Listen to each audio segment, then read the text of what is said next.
మత్తయి సువార్త 7వ అధ్యాయము 7వ వచనంలో అడుగుడి మీకు ఇయ్యబడును, వెదకుడి మీకు దొరుకును, తట్టుడి మీకు తీయబడును అనే మాటను చదువుతున్నాం. దీనికి చార్ల్స్ స్పర్జన్ గారు ఏమంటారంటే, విశ్వాసం అర్థిస్తుంది, నిరీక్షణ వెదుగుతుంది, ప్రేమ తడుతుంది అని. ప్రేమ దగ్గరకంటూ వస్తుంది, విశ్వాసం నివేదన చేసుకుంటుంది. సో విశ్వాసం ఉన్నటువంటి వ్యక్తి అర్థిస్తాడు, కానీ నిరీక్షణ ఉన్న వ్యక్తి అర్థించి ఊరుకోడు, ఆ జవాబును వెతకడానికి ప్రయత్నం చేస్తాడు. అదే ప్రేమ ఉన్నవాడు దగ్గరికంట వెళ్ళి తట్టి లేపి జవాబును తెలుసుకోవడానికి ప్రయత్నం చేస్తాడు. మనకి ఎవరితోటైనా అవసరం అంటే ఫోన్ చేస్తాం. ఆ ఫోన్కి వాళ్ళు స్పందించకపోతే వాళ్ళ అడ్రస్ వెతుక్కుంటూ ఇంటికి వెళ్ళిపోతాం. ఒకవేళ వాళ్ళ అడ్రస్ తెలిస్తే వాళ్ళ ఇంటికి వెళ్ళి వాళ్ళ తలుపు తడతాం. వాళ్ళకి మన మీద ప్రేమ ఉంటే, మనల్ని అర్థం చేసుకుంటే వాళ్ళు తలుపు తీసి మనలను సాదరంగా ఆహ్వానించి మన సమస్యకు పరిష్కారం ఇస్తారు. కానీ చాలాసార్లు అది జరగదు. కొంతమంది వాళ్ళ ప్రాంతాల్లో ఉన్న సమస్యల్ని ప్రభుత్వానికి నివేదించుకుంటారు, కానీ ప్రభుత్వం దాన్ని పట్టించుకోదు. అప్పుడు ఏం చేస్తారంటే, రకరకాలుగా రాజకీయ నాయకుల ద్వారా ఆ సమస్యలు ప్రభుత్వ పెద్దలకు చేరేటట్టుగా ప్రయత్నాలు చేస్తారు. ఎవరి ద్వారా వెళితే పని అవుతుంది, మన ఎమ్మెల్యే ద్వారా వెళితే పని అవుతుందా, రాజకీయ నాయకుడి ద్వారా వెళితే పని అవుతుందా, మన ఊరి పెద్ద ద్వారా వెళితే పని అవుతుందా, ఏదో ఒక విధానంలో అవతల మనకు కావలసినటువంటి అధికారిని లేక మంత్రిని కలవడానికి ప్రయత్నం చేస్తాం.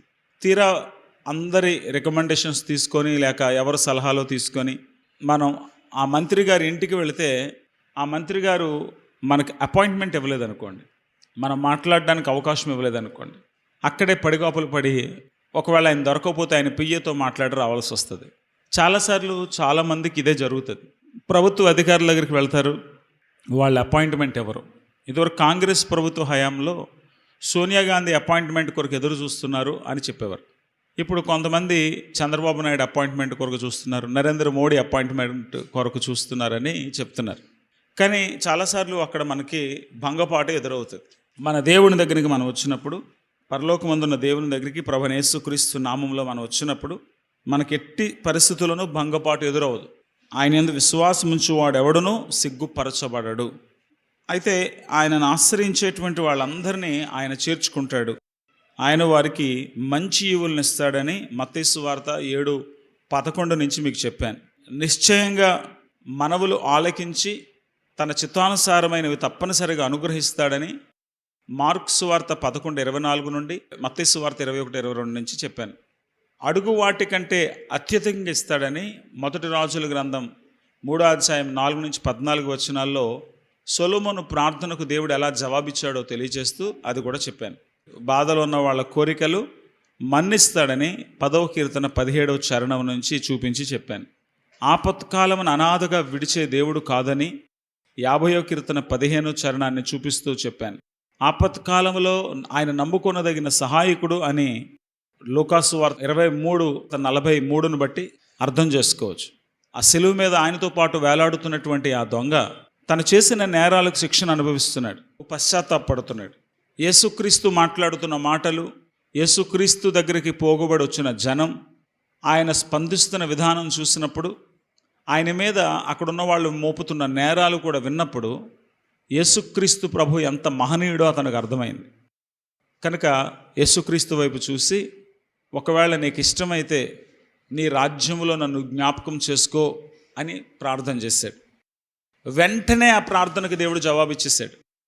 నేడే నీవు నాతో కూడా పరదేశులో ఉంటావు.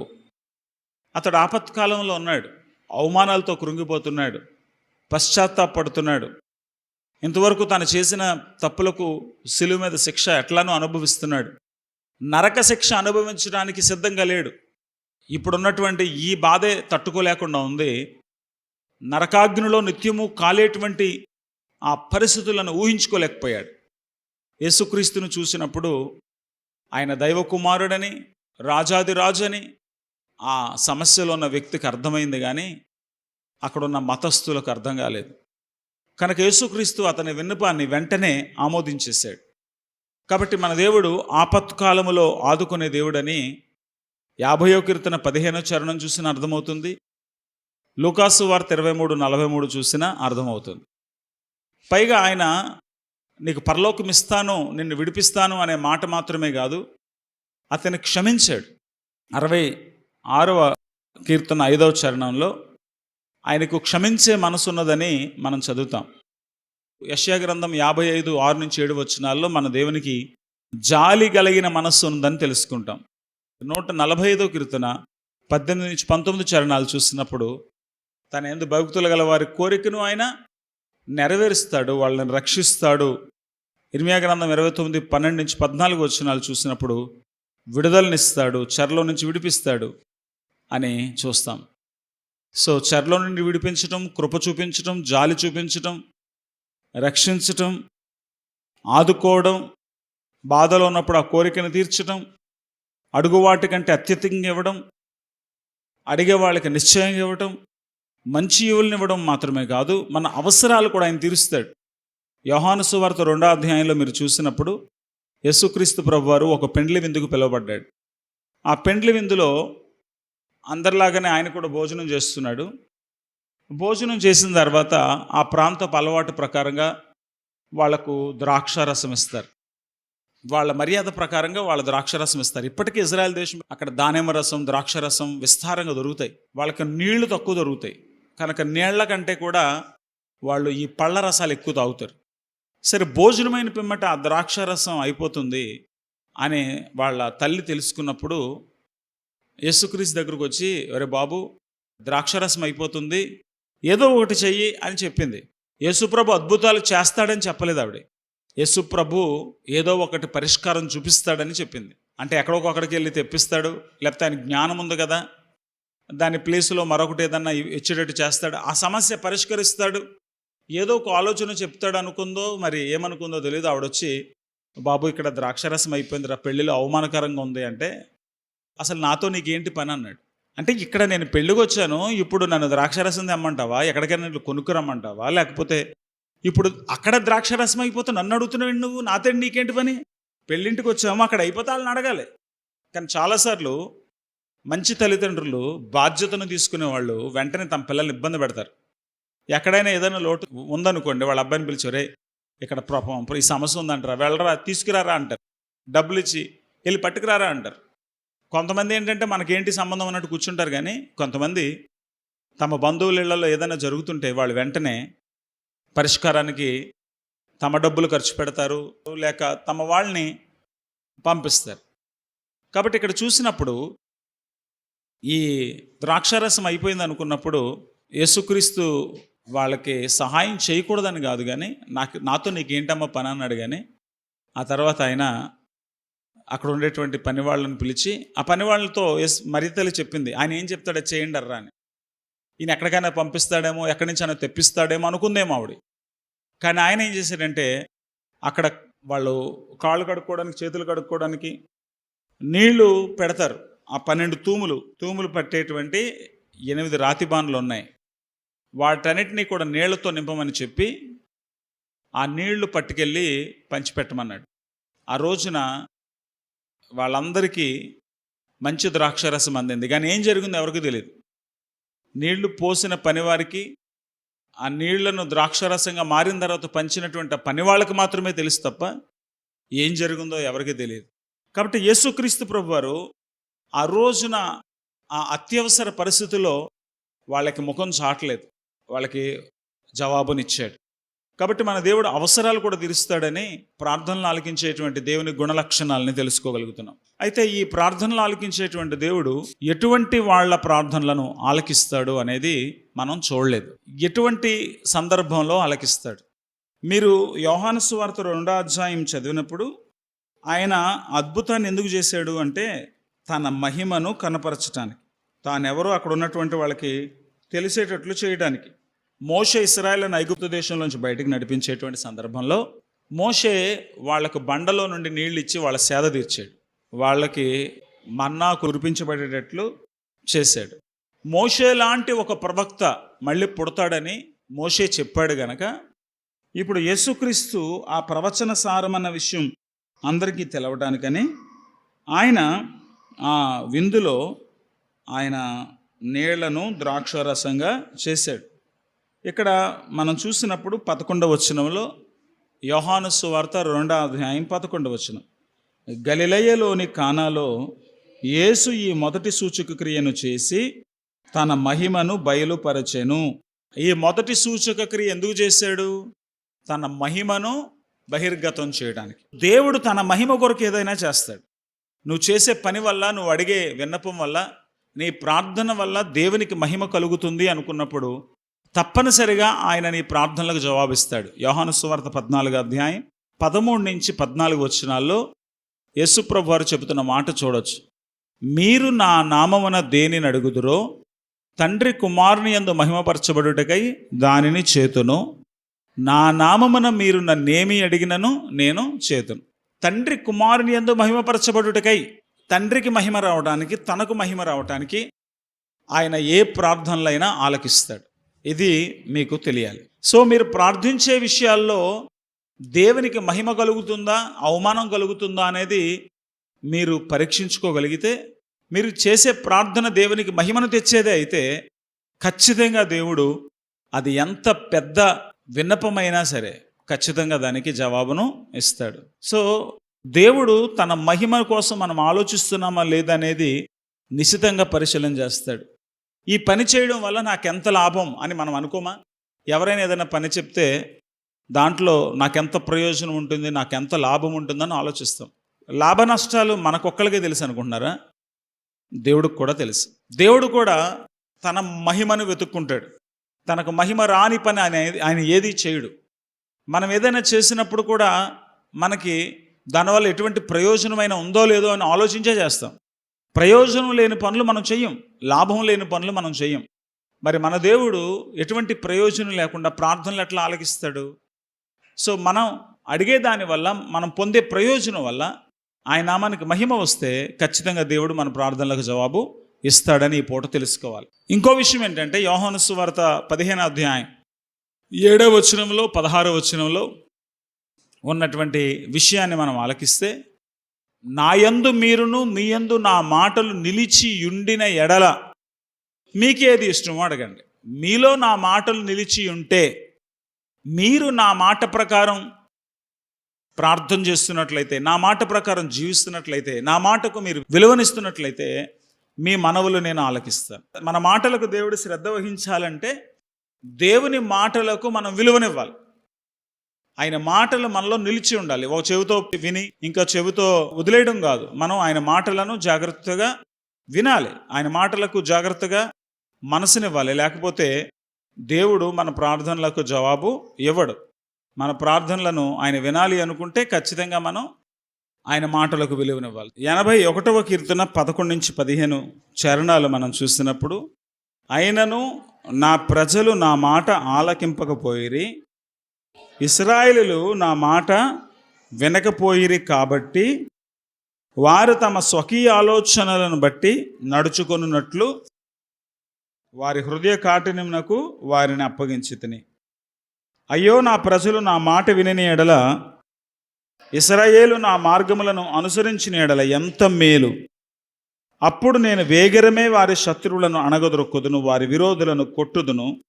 యెహోవాను ద్వేషించు వారు వారికి లొంగుదురు, వారి కాలము శాశ్వతముగా ఉండును. అతి శ్రేష్టమైన గోధుమలను అనుగ్రహించి నేను వారిని పోషించుదును, కొండ తేనెతో నిన్ను తృప్తిపరచుదును. దేవుడు మాట్లాడుతున్న మాట చూడండి. అయ్యో నా ప్రజలు నా మాట వినని ఎడల, ఇశ్రాయేలు నా మార్గములను అనుసరించిన ఎడల ఎంత మేలు. 81వ కీర్తన 13వ చరణం. ఇశ్రాయేలు నా మాట వింటే ఎంత బాగుండు, నా ప్రజలు నా మాట వింటే ఎంత బాగుండు అని దేవుడు ఆశిస్తున్నాడు. ఆయన మాట విన్నప్పుడు వెంటనే దేవుడు మొరలను వినటానికి ఇష్టపడతాడు. కానీ యెషయా గ్రంథం 66:4లో మనం చూసినప్పుడు, నేను పిలిచినప్పుడు ఉత్తరం ఇచ్చేవాడు ఒకడును లేకపోయాను, నేను మాట్లాడినప్పుడు వినివాడు ఒకడును లేకపోయాను అంటున్నాడు.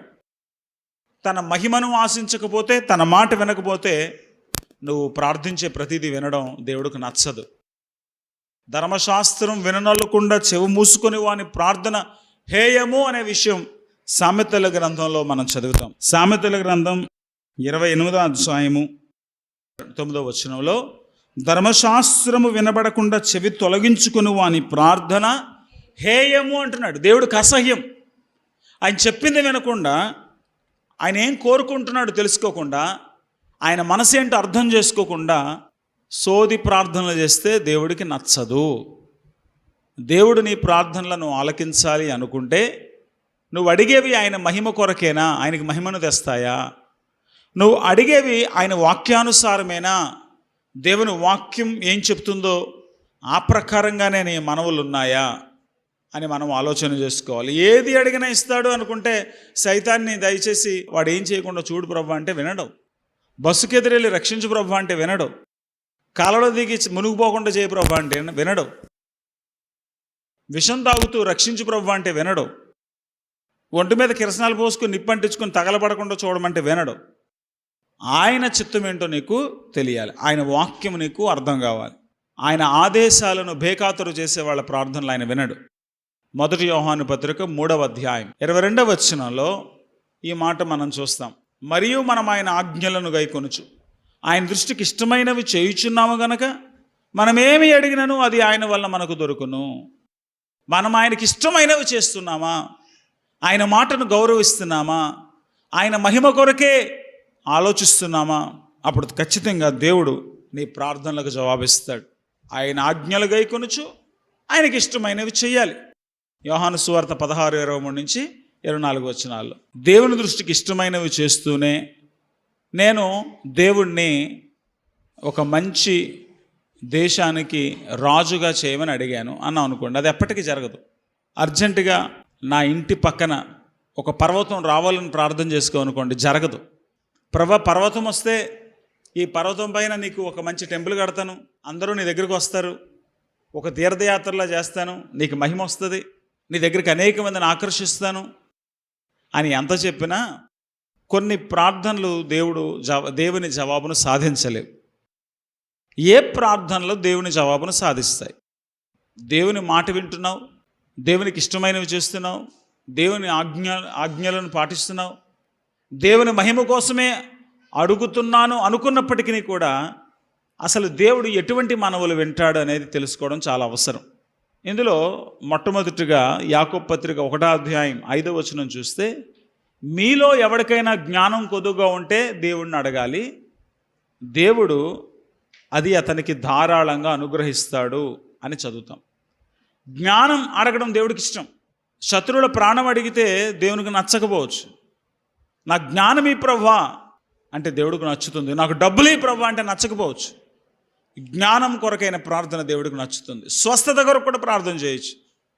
ఈ మాట నేను ఇంతకుముందు యాకోబు పత్రిక 5:14 వచనంలో చెప్పాను. ఎవరికైనా రోగం ఉంటే ఆ స్వస్థత కొరకు వాళ్ళు ప్రార్థన చేయొచ్చు. సంఘ పెద్దలను పిలిపించాలి, వాళ్ళు ప్రార్థన చేయొచ్చు. అతడు పాపములు చేసిన వాడైతే పాపక్షమాపణ పొందును అంటే పాపక్షమాపణ కొరకు ప్రార్థన చేయొచ్చు. జ్ఞానం కొరకు ప్రార్థన చేయొచ్చు, స్వస్థత కొరకు ప్రార్థన చేయొచ్చు, పాపక్షమాపణ కొరకు ప్రార్థన చేయొచ్చు. అసలు దేవుని వాక్యంలో దేవుడు ఏం కోరుకుంటున్నాడు అర్థమైతే అవన్నీ నువ్వు అడగొచ్చు. దేవుడు ఖచ్చితంగా ఇస్తాడు. 1 యోహాను పత్రిక 5వ అధ్యాయం 14 నుంచి 15 వచనాలు అదే చదువుతాం. ఆయన చిత్తానుసారంగా మనం ఏమి అడిగినను ఆయన మన మనవి ఆలకించాం. సరే, బాగుందండి. దేవుని జ్ఞానం అడుగుతాం, దేవుని స్వస్థత అడుగుతాం, పాపక్షమాపణ అడుగుతాం, ఆయన చిత్తం ఏంటో తెలుసుకునే ప్రార్థన చేస్తాం. మేము ప్రార్థన చేస్తే మా ప్రార్థన జవాబు దొరుకుతుందా అంటే ఇంకా కొన్ని సమస్యలు ఉన్నాయి. ప్రార్థించే నీకు మారు మనసు కావాలి. ముందు మారు మనసు లేకుండా నీ ప్రార్థనలో దేవుడి దగ్గర నుంచి జవాబు సాధించలేవు. యెషయా గ్రంథం 59వ అధ్యాయం 1వ వచనంలో రక్షింపనేరకున్నట్లు యెహోవా హస్తము కురుచు కాలేదు, విననేరకున్నట్లు ఆయన చెవులు మందము కాలేదు అనే మాట చదువుతాం. కాబట్టి దేవుడికి చేతులు కురుచైపోలేదంట, దేవుడికి చెవుడు రాలేదంట. తర్వాత వచ్చిన అంటాడు, మీ పాపములు మీ దేవునికి మీకు అడ్డుగోడగా నిలిచాయి, మీ పాపములు ఆయన ముఖమును మీకు మరుగుపరచెను గనుక ఆయన ఆలకింపుకున్నాడు, మీ దోషములు మీకును మీ దేవునికి అడ్డముగా వచ్చెను. మన పాపములు మనకు అడ్డు తగులుతూ ఉంటాయి. మారు మనసు పొందినటువంటి వాడికైతే దేవుడు వెంటనే జవాబిస్తాడు. మీరు 2వ దినవృత్తాంతాల గ్రంథం 33వ అధ్యాయం చదివితే అక్కడ చాలా విచిత్రమైనటువంటి స్టోరీ కనపడుతుంది. హిజ్కియా అనేటువంటి రాజుకి చాలా కాలం తర్వాత మనష్షే అనే ఒక కుమారుడు పుడతాడు. హిజ్కియా మహాభక్తుడు, చాలా ప్రార్థనాపరుడు. కానీ అతని కుమారుడు ఏమాత్రం కూడా భక్తి లేని వాడికి తయారయ్యాడు. ఎందుకు అలా జరిగి ఉంటుంది? హిజ్కియా ఏమో భక్తుడు అంటున్నారు, హిజ్కియా ప్రార్థనాపరుడు అంటున్నారు. మరి వాళ్ళ కుమారుడు విగ్రహారాధికుడు ఎందుకు అయ్యాడు, భక్తి లేని వాడు ఎట్లయ్యాడు అని మీరు అడుగుతారేమో. ఆ రోజు హిజ్కియా చేసిన తప్పే మనం కూడా చేస్తున్నాం. మన భక్తి మనం చూసుకుంటాం, మన ప్రార్థన మనం చూసుకుంటాం, మన పిల్లల్ని గాలి కుదిలేస్తాం. అరే ఇవాళ సండే స్కూల్కి ఎందుకు వెళ్ళలేదు, ఎందుకంటే వీధిలో తిరుగుతున్నాం. మన యవనస్తుల్ని మనం పట్టించుకోకుండా మానేస్తాం. మనం పిల్లల్ని దేవునిలో పెంచడంలో నిర్లక్ష్య వైఖరి వహిస్తే ఆ పిల్లలు శాపంగా మారిపోతారు. మనష్షే దేశానికి శాపంగా మారిపోయాడు. వాళ్ళ తండ్రి దేవాలయాన్ని బాగు చేస్తే వీడు దేవాలయంలో విగ్రహాలు పెట్టాడు, వ్యభిచారం చేయించడం మొదలుపెట్టాడు. పైగా పాపి చిరాయు అన్నట్టు 50 ఏళ్ళు పైన ఎక్కువ కాలం పరిపాలించాడు. పైగా యెషయా ప్రవక్తని రంపములతో కోయించి చంపేశాడని చెప్తారు. ప్రవక్తులను హింసించాడు, మందిరాన్ని పాడు చేశాడు, దేశాన్ని పాడు చేశాడు, దేవుని సేవకులను చంపించాడు. కనుక దేవుడు అతనిని శత్రువులకు అప్పగించాడు. మనం ఈ 2వ దినవృత్తాంతాల గ్రంథం 33వ అధ్యాయంలో 10వ వచనం, యెహోవా మనష్షేకును అతని జనులకును వర్తమానం పంపినను వారు చెవియొక్కకపోయారు. కాబట్టి యెహోవా అష్షూరు రాజు యొక్క సైన్యాధిపతులను వారి మీదకి రప్పించాను. మనష్షే తప్పించుకొని పోకుండా వారు అతన్ని పట్టుకొని గొలుసులతో బంధించి అతని బబులోనుకు తీసుకొని పోయారు. అతడు శ్రమలో ఉన్నప్పుడు తన దేవుడైన యెహోవాను బతిమాలుకొని తన పితరుల దేవుని సన్నిధిని తన్ను తాను బహుగా తగ్గించుకొనెను. ఆయనకు మొరలిడగా ఆయన అతని విన్నపములను ఆలకించి యెరూషలేమునకును అతని రాజ్యములోనికి అతను తిరిగి తీసుకుని వచ్చినప్పుడు యెహోవా దేవుడై ఉన్నాడని మనష్షే తెలుసుకొనెను. ఇష్టం వచ్చినట్టు బతికాడు. దేవుడు అతని రాజ్యాన్ని ఓడిపోయేటట్టు చేసి అతను ఒక బానిసగా చేసి పరాయి దేశస్థులకు అతన్ని అప్పగించాడు. వాళ్ళు అతన్ని గొలుసులతో కట్టి బంధించి తీసుకెళ్ళిపోయారు. రాజు తను ఏది చెప్తే అది జరుగుతుంది అనుకునేటువంటి చండశాసనుడు ఓచలు లెక్కెట్టుకుంటూ కూర్చోవలసిన పరిస్థితి వచ్చింది. కానీ ఇంత దుర్మార్గుడు ఆ బాధలో ప్రార్థన చేస్తూ ఉంటే దేవుడు ముఖం తిప్పుకోలేకపోయాడు. అతడు మారు మనసు పొందాడు, కన్నీళ్లు విడిచాడు గనక దేవుడు అతని ప్రార్థనను ఆలకించాడు. 19వ వచనం, అతడు చేసిన ప్రార్థనను గురించి, అతని మనవి వినబడుటను గురించి, అతడు చేసిన పాపద్రోహములన్నిటిని గురించి, తాను గుణపడకముందు ఉన్నత స్థలములను కట్టించి దేవతా స్తంభములను చెక్కిన విగ్రహములను అచ్చట నిలుపుటను గురించి దీర్ఘదర్శులు రచించిన గ్రంథములలో వ్రాయబడి ఉన్నది. ఇంత దుర్మార్గుడు ప్రార్థన చేసిన దేవుడు వింటున్నాడు. ఎందుకు అంటే అతడు పశ్చాత్తాపడ్డాడు, ప్రార్థన చేశాడు, తను తాను తగ్గించుకున్నాడు, బతిమాలుకున్నాడని లేఖనాల్లో చదువుతున్నాం. కాబట్టి మారు మనసు పొందటం అనివార్యం. మారు మనసు లేని వాళ్ళ ప్రార్థన దేవుడు వినడు. ప్రకటన గ్రంథం 3వ అధ్యాయం 15 నుంచి 19 వచనాల్లో లవదొకయ్య సంఘానికి ఉత్తరం రాయమని యేసుప్రభు చెప్పిన మాటలు మనం చూస్తాం. నువ్వు వెచ్చగానైనను చల్లగానైనను లేవు, నువ్వు నా దృష్టికి దిక్కుమాలిన వాడువుగా, దరిద్రుడవుగా, గుడ్డివాడవుగా, దిగంబరుడుగా కనబడుతున్నావు అంటున్నాడు దేవుడు. తప్పు చేసేటువంటి వాడు దేవుడి దృష్టికి దిక్కుమాలినోడు కింద దరిద్రుడుగా, గుడ్డివాడవుగా, దిగంబరుడుగా కనబడతాడు. కానీ తప్పు చేసేవాడు తన దృష్టికి తాను బాగా డబ్బున్నవాడుగా, ఏమీ కొదువులేనటువంటి వాడుగా, చాలా మంచి అలంకరణ కలిగిన వ్యక్తిగా అనిపిస్తాడు. మీ దృష్టికి మీరు నేను చాలా మంచోడిని, చాలా మంచిదాన్ని అనుకుంటున్నారంటే మీరు చాలా దారుణమైనటువంటి స్థితిలో ఉన్నారు. నీలో ఉన్న లోపాలు నీకు కనపడుతూ, అయ్యో నేను ఇంత పాపిగా ఎందుకున్నాను, ఇంతగా నేను ఎందుకు దేవుని నామాన్ని అవమానపరుస్తున్నాను, ఇంతగా ఎందుకు దేవునికి వ్యతిరేకంగా జీవిస్తున్నాను, అయ్యో నేను ఇలా బ్రతకూడదే అని పశ్చాత్తాపడుతున్నావంటే నువ్వు వెలుతురులోనే ఉన్నావు. దేవుడికి అటువంటి పశ్చాత్తాపం కలిగిన వ్యక్తులు అవసరం. నేను బాగానే ఉన్నానని చెప్పుకునే వాళ్ళు ఎప్పటికీ కూడా బాగుపడటానికి ప్రయత్నం చేయరు. కొంతమందిని బ్లడ్ టెస్ట్ చేయించుకోండి అంటే నాకేం రోగం, మీరే మందులు వేసుకుంటూ ఉంటారు, నేను ఎప్పుడు ఆరోగ్యంగా ఉన్నానంటారు. ఆరోగ్యంగా ఉండడం మంచిదే, కానీ అనారోగ్యం తెలియకపోవటం దారుణమైనటువంటి పరిస్థితి. నీ రోగం ఏంటో నీకు అర్థం కాకపోతే నువ్వు వైద్యం చేయించుకోవు, చచ్చిపోతావు. నీ రోగం ఏంటో నీకు అర్థం కావాలి. కాబట్టి దేవుడు అంటున్నాడు, యేసుప్రభు అంటున్నాడు, నీ కళ్ళకు కాటుకు పెడతాను, నీ కళ్ళు తెరుచుకుంటాయి, నీ సిగ్గు కనపడేటట్లు చేస్తున్నాను, నువ్వు మారు మనసు పొందు, నువ్వు మనసు మార్చుకో, నీ కళ్ళు కనపడేటట్టు చేయగలిగిన నా దగ్గరికి రా, నీ సిగ్గు కప్పేటువంటి నా దగ్గరికి రా, నాకు అన్నీ తెలుసు, నేను బాగానే ఉన్నాను అనుకోవద్దు అని దేవుడు మాట్లాడడం మనం చూస్తాం. కాబట్టి నిజంగా నువ్వు మారు మనసు పొందితే, నిజంగా నీ స్థితి ఏంటో నీకు అర్థమైతే, నిజంగా పశ్చాత్తాపంతో నువ్వు ఆయన పాదాల చెంతకు వెళ్ళగలిగితే దేవుడు ఖచ్చితంగా నీ మనవులను ఆలకిస్తాడు. సో మొట్టమొదటిగా ఎవరి మనవులు ఆలకిస్తాడు? మారు మనసు పొందిన వారు మనవులు ఆలకిస్తాడు. రెండవది ఎవరి మనవులు ఆలకిస్తాడంటే ఆయన రాజ్యమును, ఆయన నీతిని మొదట వెతికేవారు. దేవుని రాజ్యానికి, దేవుని నీతికి ప్రథమ స్థానం ఇచ్చేటువంటి వారు. మత్తయి సువార్త 6:33 మనం చదువుతాము, మొదట నా నీతిని, నా రాజ్యాన్ని వెతకండి, అప్పుడు మీకు ఏం కావాలో మీకు అనుగ్రహించబడతాయి. కాబట్టి దేవుని పాదాల చెంతకు వచ్చిన తమ్ముడు చెల్లి, మారుమనసు పొందావా? ఆయన రాజ్యం నీతిని మాత్రమే కోరుతున్నావా? ఆయన సన్నిధిని మాత్రమే కోరుతున్నావా? అడుగుడి మీకు ఇయ్యబడును, వెదకుడి మీకు దొరుకును. ఏం వెతకాలి? దేవుని సన్నిధిని వెతకాలి. నాకు దేవుని సన్నిధి ఎక్కడ దొరుకుతుంది? పరిశుద్ధులై ప్రార్థన చేసేవారి మధ్యన దొరుకుతుందా? యథార్థ మనసుతో ఆరాధించే వారి మధ్యన దొరుకుతుందా? లేకపోతే పలానా సమాజ మందిరంలో దొరుకుతుందా? ఒంటరిగా దొరుకుతుందా? నాకు దేవుని సన్నిధి కావాలని తహతహలాడుతూ దేవునిని వెంబడించే వారి సహవాసంలోనికి పరిగెత్తాలి. 2 తిమోతి 2:22 అదే చెబుతుంది. దేవుని సన్నిధిని వెతికేవారు 27వ కీర్తన 8వ చరణంలో, నా సన్నిధిని వెతకుడని నీవు సెలవీయగా యెహోవా నీ సన్నిధిని నేను వెతుకెదనని నా హృదయము నాతో అనెను. దేవుని సన్నిధిని వెతకాలి అని నేను కోరుకున్నాను. అప్పుడు ఆయన సన్నిధిని వెతకాలని నా మనసులో నిశ్చయం చేసుకున్నాను. నీ సన్నిధిని నాకు సమాధానం దొరుకుతుంది అని కీర్తనకారుడు రాస్తాడు. దేవుని సన్నిధిని వెతికేటువంటి వారికి సమాధానం దొరుకుతుంది, సంతోషం దొరుకుతుంది. 105వ కీర్తన 3వ చరణంలో, నిన్ను వెతుకు వారందరూ ఉత్సహించి సంతోషించుదురుగాక, నీ రక్షణను ప్రేమించువారు దేవుడు మహిమపరచబడునుగాక అని నిత్యము చెప్పుదురుగాక. యెహోవాను వెతుకువారు హృదయమందు సంతోషించుదురుగాక.